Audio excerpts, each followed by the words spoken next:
샬롬 샬롬 샬롬 샬롬. 하나님 사랑합니다. 여러분 주 안에서 사랑합니다. 오늘 사무엘상 11장 1절부터 15절까지 오직 성령의 충만함을 받으라, 이런 제목으로 함께 말씀을 나누도록 합니다. 오늘 사무엘상 말씀을 통해서 함께 은혜를 나누도록 하죠. 11장 1절에 보면 암몬 사람 나하스가 올라와 길라디 야베스에 맞서 진침해 야베스의 모든 사람이 나하스에게 이르러 우리와 언약하자, 그리하면 우리가 너를 섬기리라, 이렇게 말하죠. 암몬 사람 나하스가 그들에게 이르되 내가 너희 오른 눈을 다 빼야 너희와 언약하리라, 내가 온 이스라엘을 이같이 모욕하리라, 이렇게 나타납니다. 11장은 1절부터 15절까지 전체 말씀입니다. 그래서 8절에 보니까 사울이 배석에서 그들의 수를 세어보니 하고 말씀하죠. 8절에 그 후에 내가 하나님의 산에 이르리니 그곳에는 블레셋 사람들이 영문이 있느니라. 내가 그리로 가서 그 성읍으로 들어갈 때 선지자의 무리가 산당에서부터 사무엘상 11장 말씀이죠. 11장 8절에 사울이 배색에서 그들의 수를 세어보니 이스라엘 자손이 30만 명이요 유다 사람이 3만 명이었더라. 무리가 와 있는 전령들에게 이르되 너희는 길라디 야베스 사람들에게 이같이 이르기를 내일 해가 더울 때 너희가 구원을 받으리라. 전령들이 돌아와서 야베스 사람에게 전하매 그들이 기뻐하니라. 10절에 야베스 사람들이 이에 이르러 우리가 내일 너희에게 나아가리니 너희 생각에 좋을 대로 우리에게 행하라 하니라. 이튿날 사울이 백성을 3대로 나누고 새벽에 적진 한가운데로 들어가서 날이 더울 때까지 암몬 사람들을 치매 남은 자가 다 흩어져서 둘도 함께 한 자가 없었더라, 이렇게 증거합니다. 사무엘이 길갈에서 사울을 왕으로 이제 세우죠. 백성이 사무엘에게 이르되 사울이 어찌 우리를 다스리겠느냐, 한 자가 누구니까 그들을 끌어내서서 우리가 죽이겠나이다. 13절에 사울이 이르되 그날에는 사람을 죽이지 못하리니 야훼께서 오늘 이스라엘 중에 구원을 베푸셨습니다. 사무엘이 백성들에게 이르되 오라, 우리가 길갈로 가서 나라를 새롭게 하자. 모든 백성이 길갈로 가 거기서 야훼 앞에서 사울을 왕으로 삼고 길갈에서 야훼 앞에 화목제를 드리고 사울과 이스라엘 모든 사람이 거기서 크게 기뻐하니라. 왕정시대가 이제 시작이 됩니다. 하나님이 이스라엘의 초대왕으로 청년 사울을 선택하시죠. 사무엘 선지자는 이스라엘 온 백성을 미스바에 모이게 한 후에 제비뽑기를 통해서 하나님이 정하신 사람을 왕으로 추대합니다. 사울이죠. 3번에 걸친 제비뽑기를 통하여 베냐민 지파의 사울이 왕으로 뽑혔어요. 대부분의 백성들이 이 결과를 받아들이고 사울을 왕으로 인정하는데 일부 불량한 백성들은 사울 같은 인물이 어찌 왕이 될 수 있느냐 하면서 사울을 멸시합니다. 사울은 이들에 대해서 아무런 대응도 하지 않고 잠잠히 넘어가죠. 미스바에 모였던 백성들은 각기 자기 고향으로 돌아갔고 사울도 자기 고향 기브아로 돌아가 원래 하던 농사에 전념을 합니다. 사울은 자신이 왕으로 뽑혔음에도 불구하고 왕정 제도에 필요한 것들을 마련하지 않고 고향으로 돌아가죠. 이를테면 궁궐을 짓고 신하를 뽑고 종들을 동원하고 궁궐 수비들을 양성하는 것을 추진하지 않습니다. 그런데 이때 이스라엘 민족과 먼 친척 관계이면서 줄곧 평화적인 관계를 맺어왔던 암몬 족속이 이스라엘을 찾으러 와요. 이들은 길라디 야베스 땅에 와서 야베스 백성들을 협박합니다. 이에 야베스 사람들은 암몬의 왕 나하스에게 평화조약을 맺으면 자신들이 암몬을 섬기겠다, 이렇게 제안을 하죠. 암몬의 왕 나하스는 대답합니다. 내가 너희 오른 눈을 다 빼어야 언약할 것이다. 오른 눈을 다 빼라는 거예요. 내가 온 이스라엘을 이와 같이 조롱한다. 너희들 그렇게 못하지? 내가 너희들 조롱하는 거야. 이에 야베스 장로들이 회신을 합니다. 우리에게 7일 동안만 시간을 주십시오. 우리가 이스라엘 온 지경에 사자를 보내어 도움을 요청할 것이다. 만약에 우리를 구원할 자가 없다면 너에게 무조건 항복하겠다, 이렇게 말하죠. 야베스 장로들이 이스라엘 각 지역에 사신을 보냅니다. 7일의 말미를 얻었어요. 그 중에 한 사람이 사울왕의 고향 기브아에도 소식을 전하죠. 기브아 백성들 소식을 듣고 소리를 높여봅니다. 마침 사울이 밭에서 소를 몰고 있다. 백성들이 우는 소리를 듣고 무슨 일로 우느냐고 묻습니다. 주변에 있던 사람이 야베스에서 일어난 일을 말해주죠. 사울이 야베스의 소식을 들었을 때 하나님의 신에 크게 감동이 됩니다. 성령이 덧입혀지죠. 사울에게. 그에게 암몬을 향한 큰 분노가 생깁니다. 그는 한 겨리소 즉 2마리 소를 잡아서 토막을 내요. 소 2마리를. 그리고 사람들을 시켜 그것을 가지고 이스라엘 전 지역에 가게 하고 왕으로서 엄중한 명령을 전하게 합니다. 누구든지 사울 왕과 사무엘 선지자의 명령에 순종하여 전쟁에 나오지 않으면 토막난 이 소처럼 될 것이다. 무섭죠. 소식을 전해들은 이스라엘 백성들은 하나님이 주시는 두려움에 사로잡힙니다. 그들은 사울왕의 동원령에 응하여 한마음으로 미스바에 모여들죠. 사울이 배석에 모인 이스라엘 온 군대의 숫자를 헤아려 보니 유다 지파 군사가 3만, 나머지 11지파 군사가 30만이었습니다. 모여든 군대가 길랏 야베스에서 온 사자들에게 자신있게 말합니다. 너희는 돌아가 길랏 야베스 사람들에게 전하여라.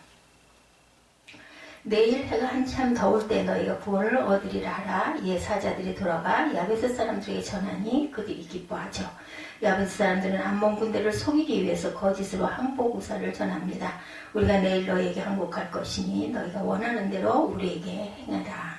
다음 날 이른 새벽에 사울 왕은 이스라엘 군대를 3개의 부대로 나눴어요. 그리고 암몬 군대를 향하여 거침없이 진격합니다. 이른 새벽에 기습작전이 펼쳐지죠. 무조건 항복 우사를 확인하고 경계를 풀고 있던 암몬 군대는 혼비백산을 합니다. 암몬은 패하여 남은 자가 다 흩어져 둘이 함께한 사람이 없을 정도가 되었어요. 이스라엘의 대승이죠. 백성이 사울에게 말합니다. 사울이 어찌 우리를 다스리겠냐고 한 사람이 누구입니까? 그들을 끌어내서서 우리가 죽이겠습니다. 사울이 대답합니다. 이날에는 사람을 죽이지 못한다. 왜냐하면 여호와께서 오늘날 이스라엘의 구원을 베푸신 날이기 때문이다. 사무엘이 백성들에게 말합니다. 오라 우리가 함께 이제 길갈로 가자. 거기서 나라를 새롭게 하자. 이 암몬 족속의 침략으로 인해서 사울이 왕으로 인정을 받는 그런 내용이 오늘 사무엘상 11장의 내용입니다. 모든 백성이 길갈로 가 거기서 야훼 앞에 사울을 왕으로 동의해서 삼습니다. 또한 여호와 앞에 화목제를 드리죠. 사울과 이스라엘 모든 사람들이 그래서 크게 기뻐하였다. 마지막 15절에 내용이 그렇게 나타나 있죠. 사무엘 백성들에게 길갈로 가자 해서 가서 사람들이 모두 다 기뻐했다. 11장 마지막 절에 이렇게 말합니다. 여기 내용 전체에 보면 하나님이 크게 감동되네. 그의 노가 크게 일어나 6절이었었죠. 이것은 암몬 사람들이 이스라엘을 모욕한 사실을 알게 되었을 때 하나님의 영에 크게 감동됨에 노가 일어납니다. 이러한 노는 하나님의 거룩함에 반대되는 범죄나 사건을 대하였을 때 일어나는 것일 수도 있죠. 성경에서는 이러한 노를 열심 또는 하나님의 질투 등으로 표현합니다. 성경은 범죄한 이스라엘 백성에 대해 노를 바라시는 하나님을 질투하시는 하나님이다 이렇게 묘사를 하죠. 에스겔에는 보니 서서는 이스라엘의 숭배하는 우상이 하나님의 질투를 일어나게 한다고 했어요. 그 우상을 질투의 우상이다. 에스겔 8장 3절에 이렇게 증거하고 민수기 25장 11절에서 13절에 비느하스가 내 질투심으로 질투하여 내 노를 돌이켰다. 이렇게도 증거합니다. 사무엘하 21장 2절에도 사울이 이스라엘과 유다 족속을 위하여 열심히 있으므로 그들을 죽이고자 하였다. 범죄로 인한 하나님의 질투들도 많죠. 32장 신명기 20절에서 21절에 그들은 심히 패역한 세대요. 진실이 없는 자녀이므로다. 그들이 하나님의 아닌 것으로 내 질투를 일으키며 허무한 것으로 내 진노를 일으켰다. 에스겔 8장 3절에도 거기에는 질투의 우상, 곧 질투를 일어나게 하는 우상의 자리가 있는 곳이다. 이런 증거들이 많이 나타나 있습니다. 또한 구원을 베푸셨다. 13절에 성경에서 구원이라는 단어를 살펴보면 죄에서 구원, 환경에서 구원, 영혼의 구원으로 각각 다른 의미를 가지고 있는데 여기서는 환경에서 구원이죠. 전쟁에서 싸워 이기게 하죠. 죄에서 구원하는 내용에 대해서는 에베소서 1장 7절에 피로 말미암아 속량, 곧 죄사함. 히브리서 2장 17절에도 백성의 죄를 속량, 골로새서 1장 14절에도 아들 안에서 속량, 곧 죄사함을 받았다. 환경에서 구원된 사건은 출애굽기 6장 17절에도 드러납니다. 사무엘상 4장 3절 원수들의 손에서 구원, 오늘 본문에도 나타나 있죠. 또한 사무엘상 7장 8절 9장 16절에 블레셋 사람들의 손에서 구원했다. 사무엘상 10장 19절에도 모든 재난과 고통 중에서 친히 구원하셨다. 마태복음 8장 25절에도 풍랑에서 구원하죠. 마태복음 9장 22절에도 마가복음 5장 28절에도 누가복음 8장 48절에도 질병에서의 구원, 영혼의 구원도 베드로전서 1장 5절을 보면 말세에 나타내기로 예비하신 구원, 베드로전서 1장 9절에 영혼의 구원, 히브리서 2장 3절에 큰 구원, 히브리서 6장 9절에 구원에 속한 것, 빌립보서 2장 12절에도 복종하여 두렵고 떨림으로 너희를 구원했다 이렇게 말합니다. 화목제 드리는 사건 마지막 절에 15절에 나타나죠. 하나님과 사람 사이의 관계를 위해 드리는 제사로 종류가 다양하고 명확한 구분은 없다. 이 화목제와 유사한 제사들이 감사제, 서원제, 지원제, 수은제, 낙헌제 이런 그 내용들의 구약에서의 이런 그 행사들이 있습니다. 이스라엘 역사에서 왕정 제도가 본격적으로 이제 시작됐어요. 그죠? 11장에 보니 사울이 암몬 족속을 물리침으로 인해서 만장일치로 왕으로 세우고 이제 번제를 드리면서 크게 기뻐했다. 이런 마지막 15절이 이렇게 끝이 납니다. 이스라엘 역사에서 왕정제도 이제 시작이 됐어요. 이렇게 또 사울은 초기에는 아주 겸손한 사람이었었죠. 이스라엘 백성 전체를 대상으로 제비뽑기를 통해 자신이 뽑힘으로 하나님이 분명히 자신을 이스라엘 왕으로 세우신 것을 사울도 알게 됩니다. 처음 사무엘 선지자로부터 하나님이 너를 이스라엘의 왕으로 세우시고자 한다는 말을 들었을 때는 저는 할 수 없습니다 했어요. 그런데 3번이나 제비를 뽑았는데 사울이 뽑히죠. 거의 모든 백성이 사울을 왕으로 받아들였는데 일부 극소수 불량한 사람들, 그들에게 사울을 반대하고 조롱하는 사건이 있었습니다. 10장에 사울은 그들에 대해 적대감을 품거나 대적하지를 않습니다. 또한 그는 자신이 왕이 되었으니 왕에게 필요한 산하, 군대, 궁정 건립들을 서둘러 추진하지도 않고 고향에서 농사를 했어요. 그죠? 그랬는데 이런 사건이 일어나요. 15절에 보면 마침 사울이 밭에서 소를 몰고 오다 가로다 백성들이 무슨 일로 우느냐, 울어요. 온 백성이 이제 암몬에게 죽었구나 이죠. 부정적으로 해석하면 사울은 왕이 되고 싶지 않은데 왕이 되라고 하니까 내키자나 고향에 내려가 잠잠히 있었을까. 반대로 긍정적으로 해석하면 사울은 자신이 왕이 되었다고 해서 여러 가지를 서둘 것이 아니라 하나님께서 모든 것을 진행하실 것이다 하고 하나님의 때를 기다렸다고도 볼 수가 있겠죠. 어떤 해석이든 간에 분명한 것은 사울은 서둘지 않았고 하나님의 때를 기다렸다는 것이죠. 드디어 때가 왔어요. 이스라엘의 위기가 닥칩니다. 암몬 족속이 이스라엘과 전쟁을 벌이려고 군대를 이끌고 온 것이죠. 암몬 군대는 길앗 야베스 땅에 와서 길앗 사람들에게 무조건 항복을 강요합니다. 길앗 야베스 장녀들은 10일간의 말미를 구하죠. 11장의 내용이에요. 그렇죠? 그 기간 내에 이스라엘 동포들이 자신들을 구해주지 않겠다고 하면 무조건 항복을 하겠습니다 하고 응답을 합니다. 야베스 장녀들은 이스라엘 각 지파의 사람을 보내보내서 이것을 어떻게 했으면 좋겠느냐 하고 도움 요청합니다. 이 소식을 들은 사울이 드디어 이스라엘의 왕으로 사명을 본격적으로 감당할 기회가 온 거죠. 하나님의 그때 기다렸던 때가 온 것입니다. 예수님도 이 땅에 메시아의 사명을 감당할 때 늘 하나님의 때를 말씀하시죠. 요한복음 7장 8절에 보면 너희는 명절에 올라가라. 나는 내 때가 아직 차지 못하였으니 이 명절에 아직 올라가지 아니하노라. 이런 그 구절이 있습니다. 예수님은 명절에 제자들에게 예루살렘에 올라가라고 하시면서 아직 내 때가 이르지 않았다. 예수님은 언제든지 이적과 능력을 행하실 수 있었지만 그때와 시기에 있어서 항상 하나님 아버지께 여쭙니다. 하나님이 허락하시는 때와 시간에 맞춰서 행동을 하시죠. 누가복음 24장 49절에도 볼지어다 내가 내 아버지의 약속하신 것을 너희에게 보내리니 너희는 위로부터 능력을 입히울 때까지 성에 유하라 이렇게 말씀합니다. 예수님은 승천하시면서도 제자들에게 예루살렘을 떠나지 말고 성령이 오실 때까지 기다리라 이렇게 말씀하시죠. 제자들은 하나님의 때를 기다립니다. 10일이 지났을 때 마가의 다락방에 성령 강림의 사건이 나타나죠. 제자들은 성령의 충만함을 받고 전 세계로 흩어져 복음을 전하기 시작을 합니다. 우리 인생을 살면서 어떤 일을 계획하고 도모하고자 할 때 이 때를 잘 분별해야 되겠습니다. 예, 적기가 있습니다. 적시가 있습니다. 너무 일러도 안 되고 너무 늦어도 안 되죠. 하나님이 주시는 적당한 때를 꼭 찾아야 합니다. 하나님의 때를 맞이하려면 우선 인내해야 하고 절대로 조급해서는 안 되겠다. 하나님께 주권을 맡기고 기도하면서 기다려야 되겠죠.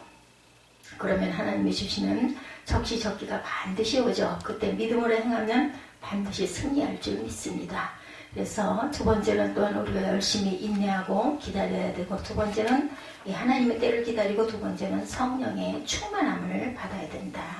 하나님의 때 그리고 성령의 충만함. 사울은 하나님의 때를 기다렸어요. 드디어 하나님의 때가 오죠. 암몬 족속이 길앗게 야베스 땅에 쳐들어왔다는 소식을 듣습니다. 이제 왕으로 군대를 일으켜 이스라엘을 대적해서 구원해야 할 때가 된 거예요. 예, 하나님의 때가 되니 소심하고 내성적인 사울에게 성령이 크게 역사합니다. 예, 6절이죠. 사울이 이 말을 들을 때 하나님의 신에게 크게 감동되며 근호가 크게 일어났다.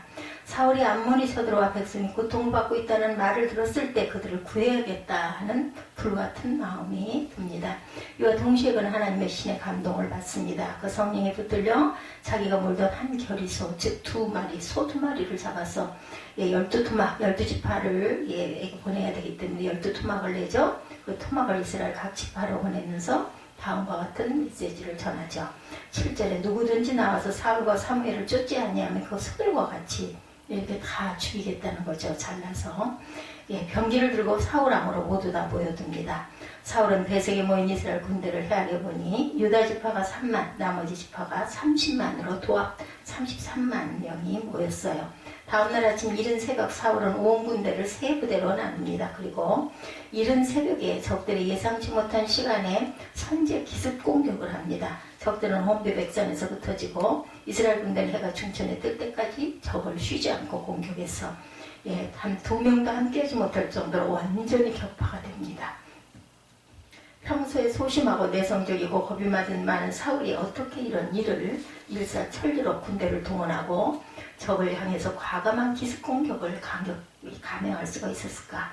그것은 오직 성령의 충만함을 받아 하나님의 지혜와 용기로 행했기 때문이죠. 하나님의 아들이셨던 예수님도 하나님께로부터 성령의 충만을 받고 난 후에 메시아의 사명을 감당합니다. 예수님은 요단강에서 세례 요한에게 겸손하게 세례를 받죠. 하나님과 동등하신 예수님이 피조물의 불과한 세례 요한에게 세례를 받는다는 것은 이해할 수 없는 그러한 말입니다. 그러나 예수님은 이것은 아버지께서 원하시는 일이라면서 겸손히 세례를 받으셨어요. 그때 성령이 비둘기같이 하늘에서 내려와 예수님 위에 임합니다. 예수님도 성령의 충만함을 받으신 것이죠. 예수님은 그때부터 메시아 삶을 시작하셨습니다. 그리고 예수님은 사역이 과중할 때 이웃을 환적한 곳에 가서 기도하심으로 성령의 충만을 계속 받으시죠. 우리도 사울처럼 예수님처럼 성령의 충만 그리고 재충만 늘 사모하시는 그리고 충만을 받으시는 저와 여러분이 되시기 바랍니다. 성령이 우리에게 오시면 영원히 함께 하시죠. 그래서 성령 세례는 일생에 단 한 번, 그렇지만 성령 충만은 반복해서 받아야죠. 성령 세례를 받은 사람이 날마다 말씀과 기도에 힘쓰는 삶을 살 때 내 안에 계신 성령이 나를 온전히 주장하셔서 충만한 은혜로 역사하십니다. 그래서 우리는 날마다 말씀과 기도에 힘써 성령 충만을 유지하고 가야 되겠죠. 에베소 5장 18절에 보면 술 취하지 말라 이는 방탕한 것이니 오직 성령의 충만함을 받으라. 술 취하는 사람은 한 번 술을 먹으면 몇 시간 취한 상태가 유지가 되죠. 그러나 술이 깨면 다시 술을 마십니다. 우리도 새 술이신 성령에 취해서 성령이 취하는 것도 다시 말씀과 기도에 힘쓰지 않으면 사라지게 되니 항상 말씀과 기도로 우리가 항상 찬양으로 성령 충만의 삶을 이어가시는 저와 여러분들, 성령의 충만한 삶을 살 때 하나님이 주신 지혜와 용기를 가지고 무슨 일을 하든지 승리하게 됩니다. 오로지 성령의 충만함을 받으시고 또한 하나님의 사랑으로 우리는 행해야 됩니다. 세 번째, 하나님의 사랑으로 성령 충만 그리고 하나님의 때를 기다리고 성령의 충만함을 받고 그리고 세 번째는 하나님의 사랑으로 행할 줄 알아야 되겠다. 사울은 하나님의 때를 기다린 끝에 성령의 충만을 받습니다. 하나님의 열심을 가지고 군대를 동원해서 과감하게 선지의 기습 공격을 했어요. 그래서 암몬 군대를 물리치고 대승을 거두죠. 사울이 멋진 승리를 거두자 온 백성이 사울왕 만세를 외치면서 사울을 칭송하고 존경합니다. 이때 어떤 백성들이 분노의 찬 목소리로 말합니다. 12절에 백성이 사무엘에게 이르되 사울이 어찌 우리를 다스리겠느냐, 한 자가 누구니까 그들을 끌어내서서 우리가 죽이겠다. 도리어 이제 이렇게 말하고 일어나죠. 사울은 자기 편을 들어주는 백성들에게 고마운 마음이 당연히 들었을 것이나 또한 그도 자신을 반대했던 백성들을 보란듯이 징벌하고 싶기도 했을 거예요. 사람의 심리 안에 그런 게 있죠. 네가 나를 거부했지, 어디 좀 맛 좀 봐라, 이럴 수 있는데도 사울은 자신을 조롱하고 반대한 사람들에게 보복하지 않고 오히려 그들을 용서하는 모습이 13절에 보입니다. 그날에는 사람을 죽이지 못하리니 야훼께서 오늘날 이스라엘 중에 구원을 베푸셨습니다. 사울은 하나님의 큰 승리를 주신 날에 서로 원수 같고 복수하는 일로 피를 흘릴 수 없다, 이렇게 선언합니다. 이날은 하나님의 자비를 베푸신 날이니 자신도 자비를 베풀어야겠다고 한 거죠. 사울은 하나님께 사랑을 받은 자답게 자신도 원수된 사람들에게 사랑을 베풉니다. 사울은 사랑을 행했어요. 그는 암몬 족속만 물리친 것이 아니라 내부에서까지 결국은 물리치고 온전한 승리, 그리고 왕으로 추대를 받는 그런 아주 만장일치의 그러한 자격을 받게 됩니다.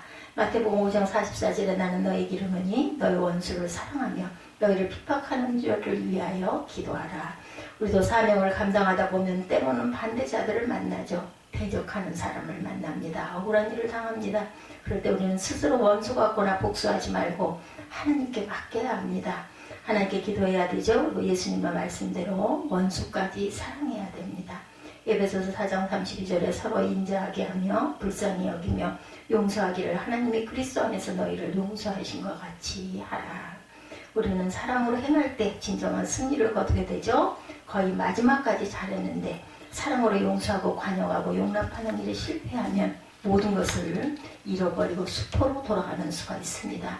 가정에서, 직장에서, 삶의 현장에서 우리는 모든 사람과 더불어 화평하고 사랑으로 행하여 승리하는 저와 여러분이 되시기를 주님의 이름으로 축복합니다. 오늘 본문 사무엘상 11장 전체 내용을 정리하면 사울이 암몬을 물리치고 이스라엘 왕에 비로소 등극하는 과정을 통해서 우리에게 주시는 교훈이 있죠. 첫째, 하나님의 때를 기다리자. 오직 성령의 충만함을 받자. 셋째, 하나님의 사랑으로 행하자. 무슨 일이든 내가 먼저 앞서지 말고 기도하며 하나님의 때를 기다리고 오직 성령의 충만함을 받아 하나님 능력과 지혜로 행하며 하나님의 사랑으로 대적하는 자들을 용납하고 용서하고 사랑함으로 온전한 승리를 경험하시는 저와 여러분들 귀한 하루가 되시기를 주님의 이름으로 축복합니다. 기도하시겠습니다.